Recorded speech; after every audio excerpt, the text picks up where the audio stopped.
Kasi sinasabi po ng ilan, kapatid na Nelson, ang mechanical instrument po ay nasa Bible. Opo, inauthorize yan, binigyan ng Panginoon. Sa pamamagitan ng utos ng Panginoon, inutusan niya si David para utusan ang mga Levita noon na gumamit ng mga mechanical instrument. Kung babasahin natin po, 2 Chronicle 29, 25 hanggang 30 sa patuloy po. Ngunit, pagdating po doon sa punto na kung saan, inutusan lamang sila habang ginagawa yung celebration. Pero sa pagdating ng, habang sa paghahandog lamang, yung celebration nila habang naghahandog. Pero pagdating doon sa kung saan, ay kailangan na lang sambahin ang Panginoon, sila ay inutusan ni Haring Ezekias na magsiyukod at magsisamba. Ibig sabihin, prayers and worship na. So, kung sila'y pinayuko, hindi na sila pinagamit ng mechanical instrument. Under the law of Moses, mechanical instruments were connected in tabernacle and temple worship. But now in our period, it is already an obsolete. Titingnan po natin yan. Sa panahon tayo ngayon, okay, tayo na ang templo ng panahon na ito. Hindi na yung kagaya noon, nare-repair kapag daw ang Kristiyano ay mga building, mga templo, or tabernacle. Hindi ibig sabihin na pinahintulutan ng Diyos na gawin natin noon ay ibig din niya na gamitin ito sa kasalukuyang panahon. The Old Testament was written for our references, but not for our law. Masusulat po yan sa Roma 15:4. Basahin ko po sa inyo bago ito. Sapagkat ang anumang mga bagay na isinulat nung una ay nangasusulat dahil sa ikatututo natin. Ibig sabihin, yung Old Testament. Upang sa pamamagitan ng pagtitiis at pag-aaliw ng mga kasulatan ay magkakaroon tayo ng pag-asa. Ngayon, sinulat yung Old Testament. Okay? Upang ipakita na kung saan ang paraan ng pagsamba ay sa templo. Ngunit ngayon, tayo ang templo. Tayo ngayon na kung saan napapaloob ang ating Panginoon. Ngunit ang pagsamba sa panahon natin ngayon sa bagong tipan ay iba na. Okay, wala na yung paraan ng pagsamba noon. Noon kasi ang pangangaral, okay, wala nang mga naglalakbay patungo sa Jerusalem, wala na yung mga pagsusunog ng insenso, wala na yung mga paghahandog ng mga hayop sa pagsamba. Okay. Ang sinabi ngayon, now Christians are the temple and the music is made within us. Nasa ating mga puso.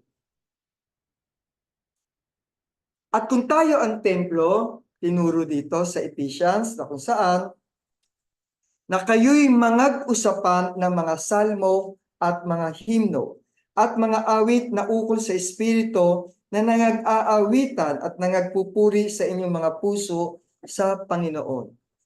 Malinaw na sinulat.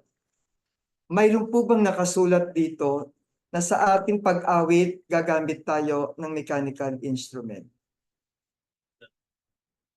Wala po. Kung ito ang ating magiging panuntunan.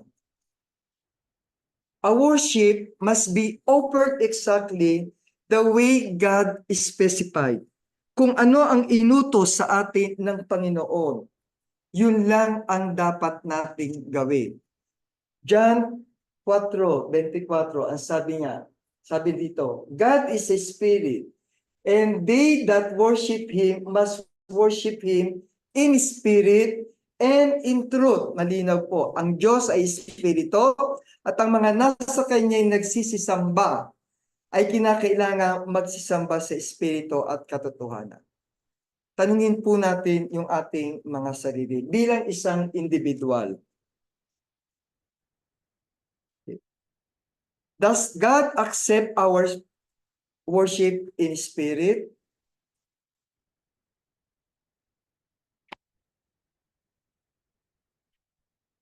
Siyasatin po natin ang ating mga sarili kung kayo ay nasa pananampalataya. Okay. Kung ito naman kalipunan na to, kung itong ating binabibilangan na to, bilang isang collective assembly, does God accept our worship in truth? Meaning according to His word. Sinusunod ba natin yung pinag-uutos dito? Gumagamit ba tayo ng mechanical instrument dito? Sabi, pakabadalin mo sila sa katotohanan. Ang salita mo ay katotohanan. Ano ang sinabi sa atin? In truth, in spirit, and in truth ang sinabi po sa atin. So, walang sinasabi na gumamit tayo ng ano pa ba. Walang makikita sa banal na kasulatan na kung saan ay inauthorize na sinabing diretso gumamit kayo ng mechanical instrument. Wala din po makikita sa banal na kasulatan na sinabing bawal. Yung malinaw na sinabi, kinokondem o pinoforbid sa paggamit ng mechanical instrument in the service of our Lord, sa pagsamba. Pero maaari mong gamitin ang mechanical instrument labag sa pagsamba. Siyempre, natural, yung pagtono, may mga musicians, may mga kapatid tayo yung gumagamit ng mechanical instrument sa labas ng pagsamba, pero hindi sa bahagi ng pagsamba. Because the truth, we don't have any specific instruction to use instrument sa bagong tipan. Makikita natin yan sa Ephesians. Ephesians 5:19 hanggang 20. Walang specific na sinasabi. Okay. Pasinin po muna natin sa Colossians 3:15. Manahanawang sagana sa inyo ang salita ni Kristo ayon sa buong karunungan. Kayo'y magturuan at magpaalalahanan sa isa't isa sa pamamagitan ng mga salmo at ng mga himno at mga awit na ukol sa Espiritu, na magsiawit kayong may biyaya sa inyong puso sa Diyos. Sundan po natin sa Efeso 5:19. Na kayo'y mga usapan ng mga salmo, paulit-ulit, salmo at mga himno at mga awit na ukol sa Espiritu. Muli ang tanong po, mayroon po bang sinabing paggamit ng instrumento? Pag-awit, pamamagitan ng salmo at mga himno. Pero may katuruan po sa banal na kasulatan na sinasabi on how we are going to worship God in the New Testament. Yung mga awitan. Okay.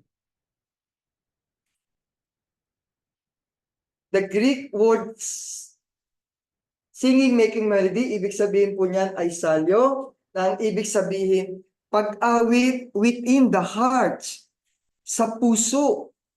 Kaya kung minsan kahit sintonado tayo, pwede kayo umawit. Huwag kayong mahiya dahil ang pinupuri natin ay ang Panginoon.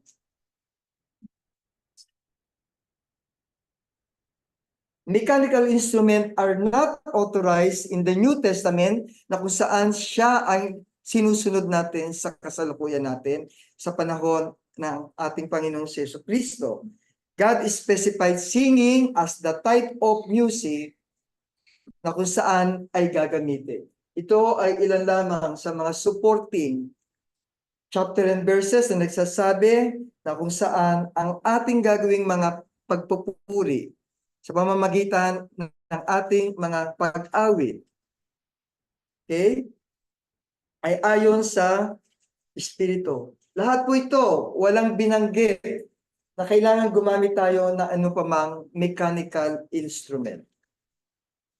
Kaya ang tanong po natin sa ating sarili, habang sinusulat ninyo, tanungin nyo ang inyong mga sarili, is mechanical instrument the will of our God or it is the will of man's tradition? Yan po ang tanong.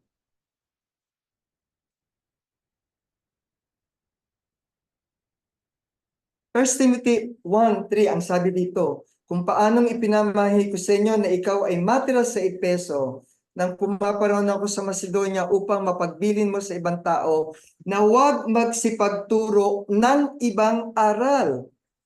Bakit ngayon ginagawa, tinuturo?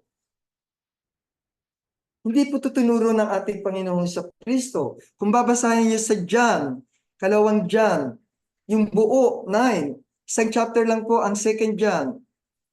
Okay. Sa verse 9, ang sinabi, ang sino man nagpapatuloy at hindi nananahan sa aral ni Kristo ay hindi kinaroroonan ng Diyos. Ang nananahan sa aral ay kinaroroonan ng Ama at gayon din ng Anak. So paano mong gagawin ang isang bagay o ang isang practices kung ito ay hindi itinuro sa atin na gamitin natin? God doesn't want a vain worship. Ay ng Panginoon. Kaya sasabihin ng iba, napakasimple, napaka-boring, napaka-conservative ng ating paraan ng pagsamba. Dahil ito lang ang tinuro sa atin.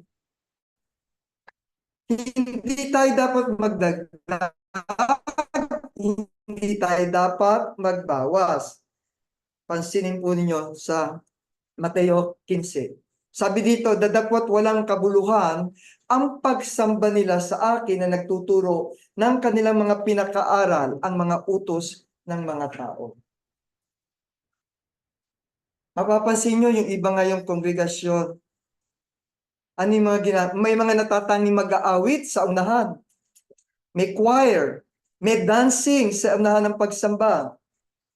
May sinabi po ba yun sa banal na kasulatan? Mag-awitan lang. Okay? Iba-iba yung kanilang tinuturo. May mga activities na iba pa. Kaya kung kayo makakadulo sa iba't ibang mga kongregasyon, tingnan nyo yung kanilang katuruan. Mag-obserba po tayo. Maganda yun para kahit papaano, tama ba ito? Kaya nga, ang aking pakiusap, samahan nyo ako sa pag-aaral kung ang tinuturo ba natin dito ay higit sa tinuturo sa banal na kasulatan.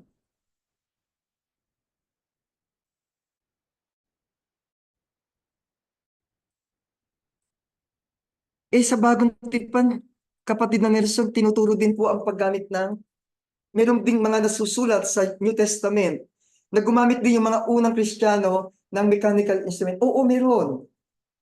Kung mababasa niyo po yung istorya ng prodigal son na kung saan yung umalis at nung bumalik siya, okay, yung prodigal son sa kasulatan na kung saan ay nasa Lucas, Lucas 15:1-25. At nung bumalik, yung prodigal son na yon ay anong ginawa ng kanyang ama? Sinalubong siya ng mga kumbaga sa atin, parang combo noon. Okay? Oo, gumamit ng mechanical instrument noon. Pero, hindi sa parte ng church service. Pag-welcome sa pagbabalik ng kanyang prodigal son. Kung kahit sa punto ay nais ko ipaabot na kung tayo ay gumaganap sa tunay na utos ng Diyos, wala tayong authority to put the words in the God's mouth. Hindi tayo ang dapat magsasabi kung ano ang ating dapat gawin. Ang tao ay walang kalayaan na pumili ng paraan ng pagsamba na magbibigay appeal sa Diyos. Ang Diyos ang nag-uutos kung paano tayo gaganap ng ating pagsamba sa Kanya. Ngunit ang nakakalungkot ang mga panganib sa mga churches ngayon ay kung saan worship, entertainment-oriented ang nangyayari ngayon. Ano po yung tinatawag nating worship entertainment oriented? Ito yung may mga iba't iba silang mga kaparaanan upang mapasagla nila yung ginagawa nilang mga paggamit ng mga maiingay na instrumento. Hindi dapat ang tao ang napiplease sa ginagawa nating pagsamba. Dapat ang tao piniplease ang ating Panginoon. Kaya sinasabi nila, uy, pagkatapos ng service, masaya-masaya ang puso ko. Kasi nag-awitan kami. Kasi nga, entertainment ang ginawa nila sa kanilang pagsamba. Hindi niyo po ba alam na kung saan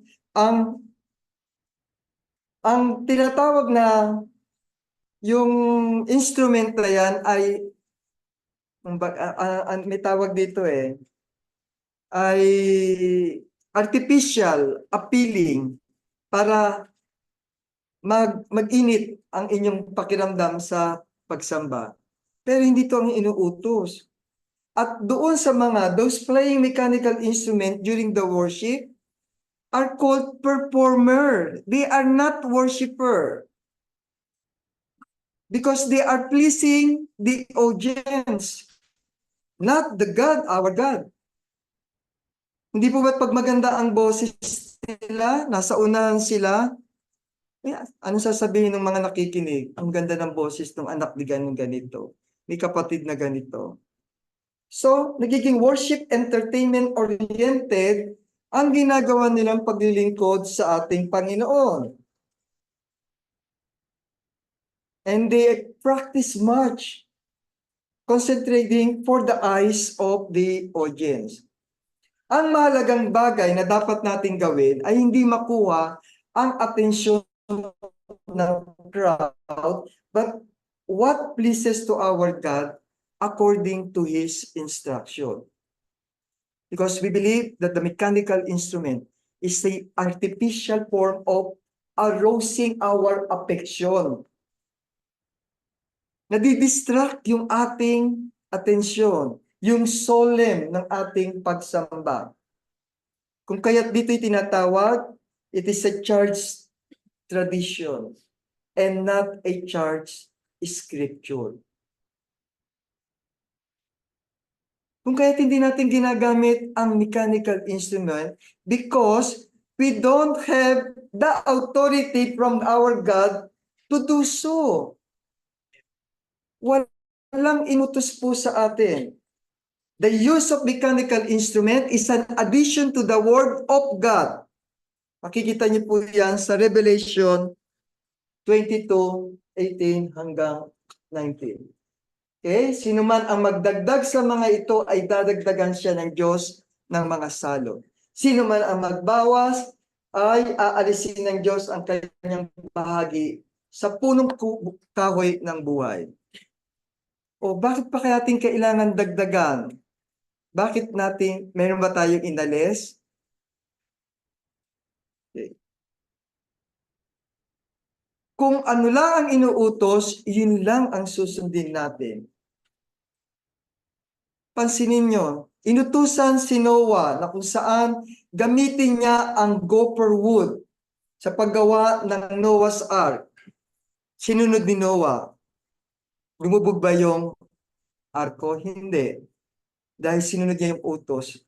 Anong utos sa atin? Gamitin natin ang tinapay na walang libadura at ang ubas, katas ng ubas sa ating pagsamba.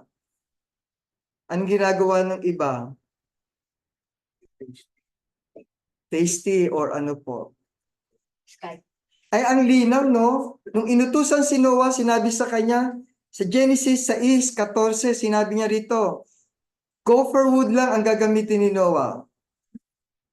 Tinuro sa atin na paggamit ng sa ating tinapay at sa Matthew 26 hanggang 28, unleavened bread and the fruit of the vine. Yun ang sinusunod natin. Hindi tayo gumagamit ng ostya. Gumagamit ba tayo ng alak na ibang klase na ginagawa? Okay. The same logic na kung saan kapag sinabi ng ating Panginoon sa ating pag-awit, sa ating pagsamba ay pag-awit lamang, so walang other musical instrument na dapat ka rin gamitin. Ang sabi po ni Apostol Pablo, kasi may mga pangangatwiran yung ibang mga religion. Ginamit yan sa Old Testament, dapat dito rin sa New Testament. Ang tinuturo ni Apostol Pablo, kapag ka daw ginamit natin ang Old Testament, directly apply kahit bahagi lang ng Old Testament, dapat daw lahat ng katuruan sa Old Testament gamitin natin dito sa panahon natin. Pero hindi. Ang Old Testament ay para noon sa mga unang Kristiyano. Mula nung dumating ang ating Panginoong Kristo, ito na ang dapat nating sundin kung ano yung nauutos sa banal na kasulatan sa bagong tipan. Malinaw yan sa Galatians 5:3 hanggang 4.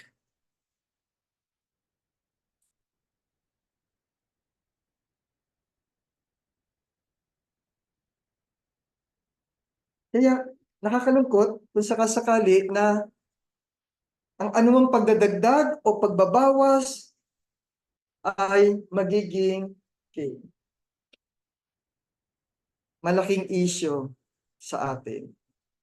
Kaya kung mananatili ang bawat sa atin hanggang sa huli, sa tamang turo, tayo hanggang sa mahuling sandali ng ating ginagawang paglilingkod, ipagpatuloy na natin ito. Kasi malino na inutos sa atin eh. At bilang pagwakas ay nais ko lang iwanan ang Colossians 3:16-17. At dito ay sinasabi, let the word of Christ dwell in you richly in all wisdom, teaching and admonishing one another in psalm and hymns and spiritual songs, singing with grace in your heart to the Lord.